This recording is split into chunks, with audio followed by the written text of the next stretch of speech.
सब चर्चित चेहरे अगर एक कुर्सी में बैठेंगे तो बाकी क्षेत्रों की समस्या कौन सुनेगा। तो इसलिए पहले बात इस भ्रम को हटाइए कि सब नामचीन चेहरे एक जगह दिखेंगे। और भी क्षेत्र हैं जहाँ लोग उम्मीद करके बैठे हैं कि हमारे लिए की पार्टी कहते हैं, और सेंट्रल कमेटी में लोगों को सीट कितना मिला है, पद जो बांटे हैं यहाँ पर जयराम महतो। आपने क्या देखा बताइए, कौन आंदोलनकारी नहीं है, नाम आप बताइए। बहुत बड़ा चेहरा गायब है, देख रहे हैं रांची का इतना बड़ा आपने मिलन समारोह रखा और एक चेहरा नहीं दिख रहा है।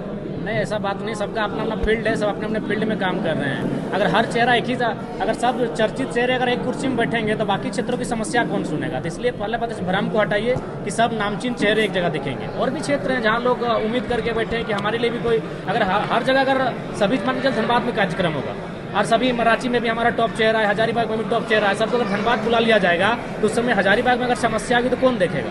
तो इसलिए भ्रामक बातें हैं, सब अपने अपने क्षेत्र में बेहतर काम कर रहे हैं। अच्छा, लोकसभा के लिए क्या क्या तैयारियां आपकी?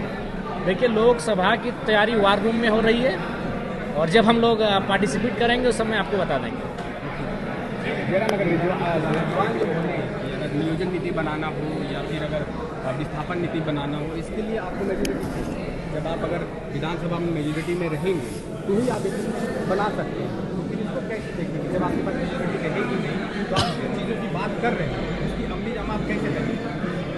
देखिए, स्वाभाविक है, ये तो एक बच्चा भी जानता है कि जब तक आप बहुमत में नहीं रहेंगे, मेजोरिटी में नहीं रहेंगे, आप कोई नियम नहीं बना सकते।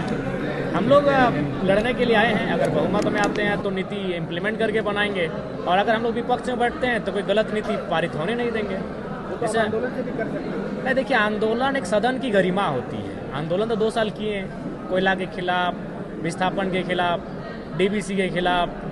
तो एक सदन की गरिमा होती है, सदन का वैल्यू है, लोकतांत्रिक देश में सदन का महत्व है। तो एक बार हमें सड़क से उठकर सदन में जाना चाहिए और उसी की तैयारी में। पार्टी आप क्या करेंगे? बिल्कुल विचार करेंगे उस पर। हम लोग, हमारे केंद्रीय अध्यक्ष महोदय हैं, हमारे केंद्रीय अध्यक्ष महोदय हैं, अब दिशा इनका जो मिलेगा हम लोग अमल करने का काम करेंगे। आपकी पुरानी कमेटी का क्या होगा? हमने कहा है कि हमारे केंद्रीय अध्यक्ष आदरणीय टाइगर जयराम महतो यहाँ उपस्थित हैं, इनका जो दिशा होगा, इनका जो निर्देश होगा, हम लोग पालन करने का काम करेंगे और जल्द आप लोगों के बीच में इस तस्वीर को भी हम लोग साफ करने का काम करेंगे। ऐसा नहीं लगता कि अभी जयराम बोले कि आपकी जो पार्टी थी और आपको, मतलब आप लोग का एक बोले तो प्लान था कि प्लान को आपको अलग करके बनाना, तो ऐसा नहीं लगा आप अपने बसपा को, आपके जो कार्यकर्ता है उसको आप किसी दिनों का धोखा दे रहे हैं? बिल्कुल नहीं, बिल्कुल नहीं। हमारी बात, हमने कहा है कि पर्दे के पीछे हुई है और पर्दे खेमे के अंदर हमारे लोगों के साथ हमारी जो बातें हुई है, टाइगर ने बात को रखा है, वो बिल्कुल सत्य है कि हमारे लोग हमारे साथ हैं। हम जिधर कहेंगे, हमारे टाइगर जिधर कहेंगे या हमारे संगठन के लोग जिधर कहेंगे, हमारे लोग नाराज़ नहीं बल्कि खुश हैं। अगर नाराज़ होते तो शायद यहाँ हजारों की संख्या में लोग आप नहीं देखते। चलिए, धन्यवाद। लेकर लेट है 5 लोकसभा का जो बात हो रहा है उस पर हम लोग आएंगे और बेहतर मजबूती के साथ में आएंगे। चाहे गिरिडीह का बात हो, चाहे धनबाद का बात हो, कोडरमा, जहाँ का बात हो, हम लोग बिल्कुल मुस्तैदी के साथ में आएंगे और हमारा एक बड़ा जत्था दिखेगा आपको, अल्पसंख्यकों का बड़ा जो ही जत्था दिखेगा और हम लोग इनके साथ में कदम से कदम मिलाकर चलेंगे और झारखंड को हम लोग एक बड़े रूप में ले जाने का काम करेंगे।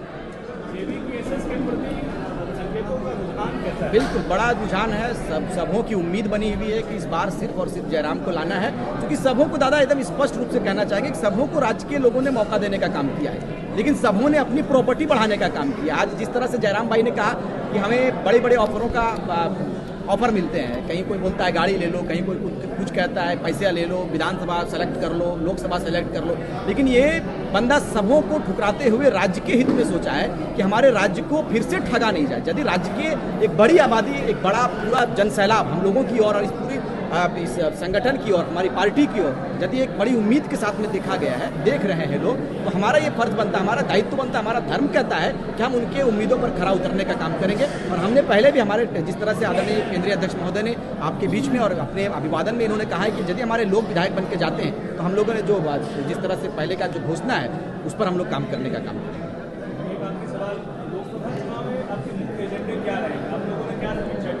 हमने शुरुआती दौर में कहा, अभी टाइगर का जो आपने अभिवादन सुना, संबोधन में आपने कहा है कि पलायन का जो मुद्दा है वो सबसे गंभीर मुद्दा है, विस्थापन का मुद्दा सबसे गंभीर मुद्दा है, जमीन का मामला है। आज हमारी जमीनों को मुआवजा नहीं मिल रहा है साहब। अब धनबाद आकर देखोगे तो हमारे जमीनों को मुआवजा नहीं दिया जाता है और इतना कोयला निकाल रहा है कि दर्द आपको लगेगा। पीड़ित परिवार है, वहाँ ब्लास्टिंग होता है और गाँव में पत्थर आ जाता है। क्या ये तस्वीर है? ये तस्वीर नहीं होनी चाहिए। इसीलिए हमने दिल्ली का जो निर्णय लिया है, बड़ा चिंतन के साथ में निर्णय लिया है और बिल्कुल हम ये कह सकते हैं, उम्मीद के साथ नहीं बल्कि पूर्ण विश्वास के साथ इस बात को कहेंगे कि पूरे झारखंडी जनमानस का निगाह हम लोगों की ओर है, हम क्रांतिकारियों की ओर बढ़ा हुआ है और हम लोग उनके अनुकूल उतरने का काम करेंगे। हेमंत सोरेन कैबिनेट में दो अल्पसंख्यक मंत्री हैं, एक हफीजुल साहब एक आलमगीर साहब। क्या उनको काम आपको मार्ग नहीं है? डेमो है, वो लोग डेमो है। आपने देखा है कि उर्दू के मसले पर कितना उन्होंने मुखर होकर बात किया है।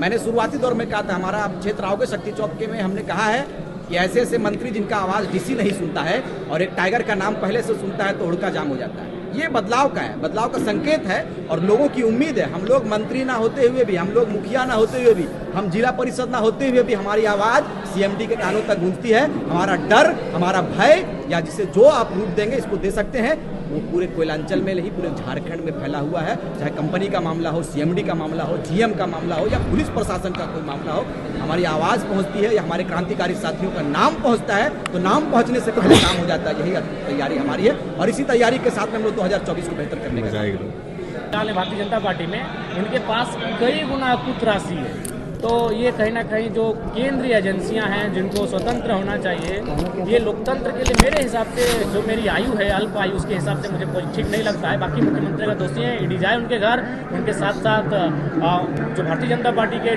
टॉप लिस्ट लीडर है उनके भी घर जाए, अर्जुन मुंडा के भी घर जाए, वो भी केंद्रीय मंत्री है, ईडी उनके भी घर जाए, हेमंत सोरेन के साथ अर्जुन मुंडा के भी घर ईडी जाए, तभी मुझे लगता है कि लोकतांत्रिक ढांचा जो है उस पर जनता का विश्वास है। आप जेबी केसेस को बोलते हैं कि लोगों का यहाँ के हक अधिकार का बात करता है और यहाँ के लोगों को सेंट्रल कमेटी में कितने लोगों को आपने पद दिया है? विमान जी, आप पहले सवाल उत्तर दीजिए। कैसे देख रहे हैं कि जो वक्त रहा, आप अलग हुए, आंदोलन शुरू हुआ, सब कुछ के बाद समिति बनी, आपने पार्टी बनाया, मोर्चा बनाया, वापस लोग इसको किस तरीके से देख रहे हैं?